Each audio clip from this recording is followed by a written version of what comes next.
आज का हमारा टॉपिक है पाइथागोरस थ्योरम।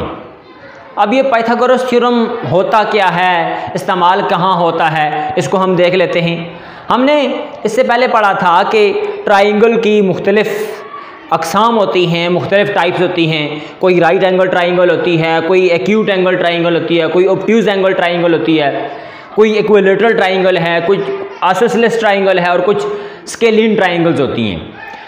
ये जो पाइथागोरस थ्योरम है ये सिर्फ डील करता है राइट एंगल ट्राइंगल के साथ। यानी एक ऐसी ट्राइंगल के जिसकी 3 साइडें होती हैं और 3 ही एंगल्स होते हैं, लेकिन एक एंगल 90 का होता है। मिसाल के तौर पर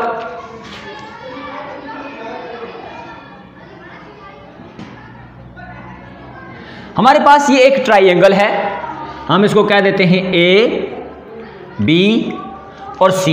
हमारे पास ये एक राइट एंगल ट्राइंगल है क्योंकि यहां पर जो बी एंगल बन रहा है वो 90 का बन रहा है। ये ए एंगल कोई भी हो सकता है और एंगल सी भी कोई भी हो सकता है।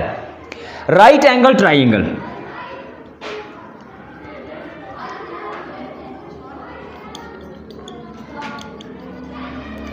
राइट एंगल ट्राइंगल ऐसी ट्राइंगल है कि जिसमें एक एंगल 90 का होता है, बाकी दोनों कोई भी हो सकते हैं।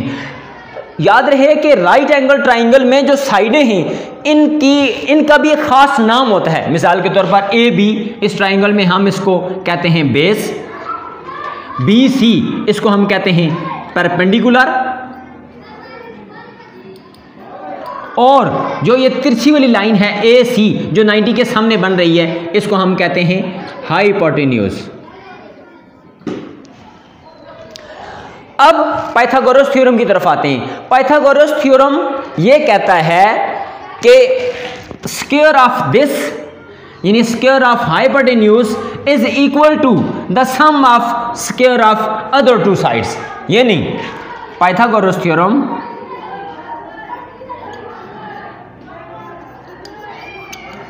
सेज कि हाइपोटेन्यूज का square will be equal to base का स्क्वायर प्लस परपेंडिकुलर का स्क्वायर। इस केस में हमारे पास चूंकि हाइपोटेन्यूज है ए सी, यानी ए सी का square is equal to base का स्क्वायर यानी ए बी का स्क्वायर प्लस परपेंडिकुलर यानी बी सी का स्क्वायर।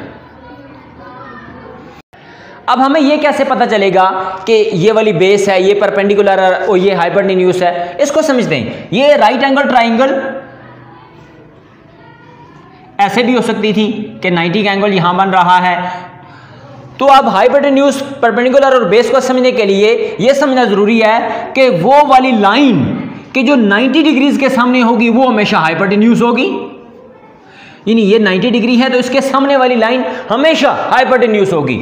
आप अब इसको बेस कह लें या इसको बेस कह लें, इसको परपेंडिकुलर कह लें या इसको परपेंडिकुलर कह लें, इससे कोई फर्क नहीं पड़ता। ये दोनों इंटरचेंजेबल हैं। इनकी वैल्यूज को चेंज करने से, इसको बेस कहने से उसको परपेंडिकुलर कहने से, या इसको बेस कहने से इसको परपेंडिकुलर कहने से कोई फर्क नहीं पड़ता।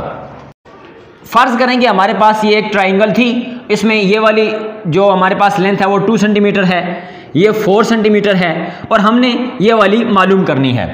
बहुत आसान सी बात है, चूंकि ये 90 के सामने बन रही है इसलिए ये हाइपोटेन्यूज है। पाइथागोरस थ्योरम कहता है हाइपोटेन्यूज का square is equal to base का स्क्वायर यानी 2 का स्क्वायर प्लस परपेंडिकुलर यानी 4 का स्क्वायर। सॉल्व कर लेते हैं। 2 2 जार 4, 4 4 जार 16। हाइपोटेन्यूज का square will be equal to 20। अब हाइपोटेन्यूज का स्क्वायर हो गया 20। हमें हाइपोटेन्यूज चाहिए, दोनों तरफ हमने स्क्वायर रूट लेना है, तो ये इसके साथ कैंसिल हो गया, तो hypotenuse will be equal to √20। तो ये इसका जवाब आ गया, यानी इसकी वैल्यू आ जाएगी √20 सेंटीमीटर।